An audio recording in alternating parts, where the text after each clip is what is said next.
ఈ ప్రపంచంలో అన్నిటికంటే గొప్పది, ముఖ్యమైనది ఏమిటి అంటే నమ్మకం. నమ్మకం ఎలాంటిది అంటే అది చాలా ఖరీదైంది. అది చౌకదారు మనుషులకి పనికొచ్చే విషయం అయితే కాదు. అది నమ్మకం అనేది very costly thing. Cheap people cannot effort. Warren Buffett చెప్పినట్టు.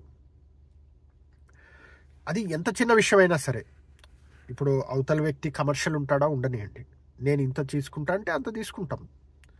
కానీ దాని తర్వాత అందులో ఒక చిన్న మోసం కూడా ఉండకూడదు. కొంతమంది కొన్ని కంపెనీలు అయితే స్పెసిఫిక్గా చెప్తాయి, ఈ ఎప్పుడైనా సరే ట్రస్ట్లో తేడా వస్తే ఇంకా అక్కడ ఎంప్లాయీని తీసి పడేస్తారు. వెనక ముందు ఆలోచించకుండా తీసేస్తారు. ఎందుకంటే నమ్మకం బిల్డ్ చేసుకోవాలంటే ఏళ్ళు పడుతుంది, పోగొట్టుకోవడానికి నిమిషం చాలు.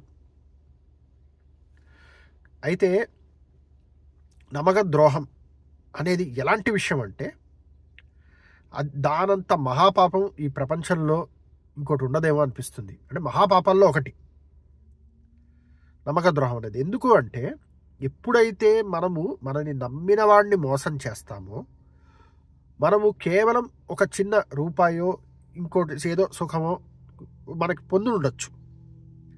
కానీ అవతల వ్యక్తి ఎవడైతే నమ్మక ద్రోహానికి గురయ్యాడో వాడు అందులోంచి బయటపడడానికి, వాడికి గురైన నమ్మక ద్రోహంలోంచి బయటపడడానికి కొన్ని సంవత్సరాలు పట్టచ్చు, లేకపోతే బయటపడకపోవచ్చు కూడా.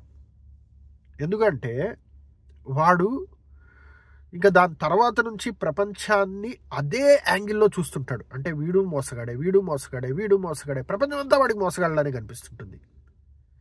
ఎవడైనా వచ్చి 4 మంచి మాటలు చెప్తున్నా వాడు నమ్మే పరిస్థితిలోకి పోడు. కాబట్టి నమ్మక ద్రోహం అనే దాన్ని ఎట్టి పరిస్థితుల్లోనే ఎంకరేజ్ చేయకూడదు. అలాంటి మిత్రులున్నా ఎవడైతే నమ్మక ద్రోహం చేశాడో అలాంటి వాడు మీ మిత్రుడైతే అలాంటి మిత్రుడిని కూడా మనం గ్రూప్లో పెట్టుకోకూడదు. వాడు నో మోర్ మిత్రుడు. ఎవడికో నమ్మక ద్రోహం చేశాడు, వాడు నాతో బాగానే ఉంటున్నాడు కాబట్టి నాకు మంచివాడే, వాడికి ఎవడికో చేశాడు కదా అన్న కాన్సెప్ట్ కాదు. ఎవరికి చేసినా నమ్మక ద్రోహే. వాడితో మిత్రుత్వం ఉండకూడదు.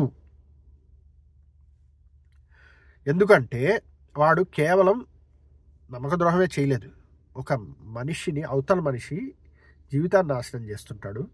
ఒక రాక్షసుని తయారు చేసి ఉండొచ్చు.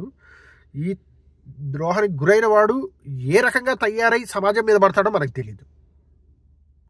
నేను ఇలా అయ్యాను కదా అందరినీ అలాగే చేస్తా అన్న రాక్షసత్వంతో ముందరికి పోవచ్చు, ఏమన్నా చేయొచ్చు. కాబట్టి నాకు మెసేజ్లు ఇచ్చే అలవాటు లేదు. కానీ ఒక్క మాట అయితే చెప్తున్నాను, ఎవడైతే నమ్మక ద్రోహి ఉన్నాడో వాడు ఒకరితో ఒకలాగా ఇంకోటితో ఇంకోలా ఉండడు. అందరితో ఒకేలాగానే ఉంటాడు. అవకాశం దొరికితే మీరు ఒకటే వాడికి. కాబట్టి వాడు ఎవడైనా సరే ఒకడికి చేశాడు, తర్వాత నాకు చేయట్లేదు కాన్సెప్ట్ కాదు అక్కడ. ఒకడికి చేసిన వాడు అందరికీ చేస్తాడు. కాబట్టి అట్లాంటి వాడిని మిత్రత్వంలో కూడా ఉంచుకోకూడదు. అట్లాంటి వాడితో ఇమ్మీడియట్ డిస్కనెక్ట్. లేదు అంటే వాడు చేసిన పాపంలో మీరు కూడా భాగం పంచుకోవాల్సిందే, అంతే.